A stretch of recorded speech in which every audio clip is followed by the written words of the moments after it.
into our newsroom. Nick Foles is heading to injured reserve. It is not yet official, but Ian Rappaport, our NFL Network insider who joins us in a little bit, says it is going to happen. What does that mean? It means Nick Foles is looking at 8 weeks out of action. James Palmer is live with us now in Jacksonville, was at the game yesterday, a Chiefs win over the Jaguars. More on KC coming up in a second. They kind of knew this yesterday leaving the building, James. It's going to be a couple of months without Nick Foles. Surgery today.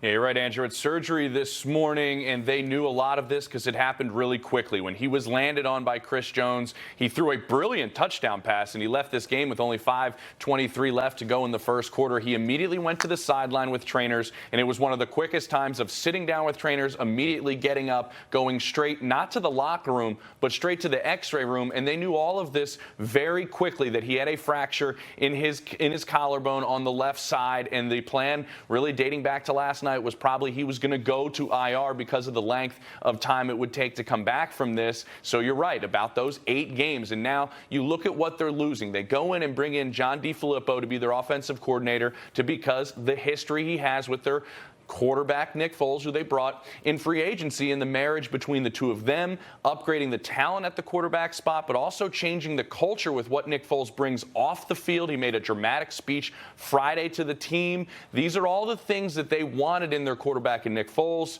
and he only plays part of the first quarter, and now they're going to be moving on to their backup. It should be noted the play on which he was injured was a beautifully thrown touchdown to DJ Chark. Now they need a quarterback because Chase Litton is the only. Chase Litton's the only other guy on the roster. He's a practice squad guy. So within the last hour, James, they go out and they trade for Josh Dobbs, the Steelers quarterback, who right now is actually the number 3 in Pittsburgh.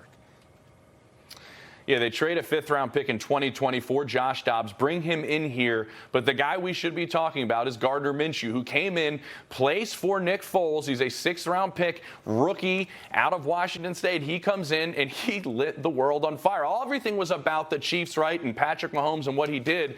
Well, Minshew comes out and goes 22 of 28, completes 88% of his passes for 275 yards, 2 touchdowns, and a pick. Now, this is what I have gathered since that game had ended. They really thought he was a very, very bright player. They really saw that in this game where, if you look at it, there were no issues with the way he ran the offense as a rookie coming out there, no formational issues. Doug Marrone impressed in the way he ran the offense, but at the same time, they really didn't know what they were going to get from him before this game. If you look at the guys at the bottom of the lineup is kind of who he was playing with during training camp. Well, he came out there. I talked to some of the teammates. They really liked the way he commanded the offense. They liked the way he threw the football. If you go back and talk to his college coach, Mike Leach, you say he laughed at people that asked him about his accuracy or his arm strength. This is a guy also, Andrew, which is interesting, contemplated going to Alabama and being the 3rd-string quarterback to get a jump on his coaching career.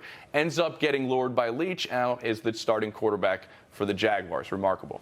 He redshirted at Troy, Northwest Mississippi Community College, East Carolina, was going to be a GA, like you said, at Alabama.